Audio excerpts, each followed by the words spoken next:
പലതരത്തിലുള്ള പുഷ്പങ്ങളും ചെടികളുമുള്ള മനോഹരമായൊരു പൂന്തോട്ടം ഉണ്ടെന്ന് കരുതുക. അതിനെ നമ്മൾ ശരിക്കും സ്നേഹിക്കുന്നുണ്ടെങ്കിൽ നമ്മൾ ദിവസവും അവിടെ പോവും. അവരുടെ വളരുന്ന കടകളെല്ലാം പറിച്ച് മാറ്റും.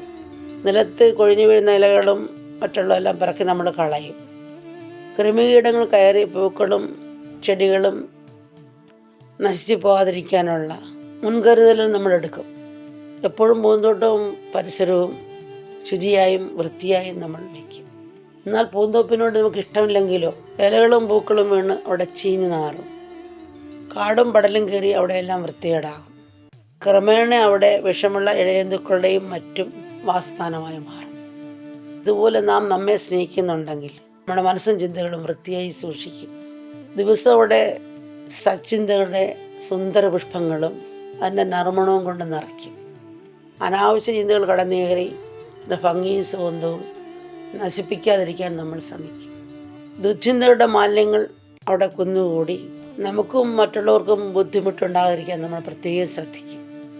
നമ്മൾ ഉപ്പിട്ട പാത്രത്തിൽ മധുരമെടുത്ത് കഴിച്ചാൽ ഉപ്പിൻ്റെ രുചിയെ കിട്ടത്തുള്ളൂ, മധുരത്തിൻ്റെ രുചി കിട്ടുകയില്ല.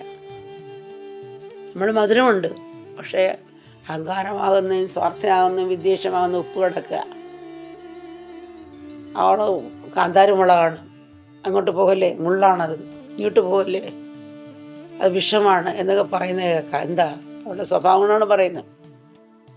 തങ്ങളുടെ തെറ്റുകൾ തിരിച്ചറിഞ്ഞ ഗോപികൾ അവരുടെ തെറ്റുകളെ അതിക്രമിക്കുവാൻ ശ്രമിച്ചുകൊണ്ടേയിരുന്നു. ഒടുവിൽ ഉത്തമമായ ഭക്തിയിലേക്ക് അവർ ക്രമേണ ഉയർന്നു. ഏത് വസ്തു കൈകാര്യം ചെയ്യുമ്പോഴും അവരിൽ ഭഗവാനുള്ള സ്മരണ നിറഞ്ഞു നിന്നു. ഊണിലും ഉറക്കത്തിലും ശ്രീകൃഷ്ണനെക്കുറിച്ച് മാത്രമായി അവരുടെ ചിന്ത. പ്രകൃതിയിലെ ഓരോ വസ്തുക്കളിലും അവർ കൃഷ്ണനെ തിരഞ്ഞു.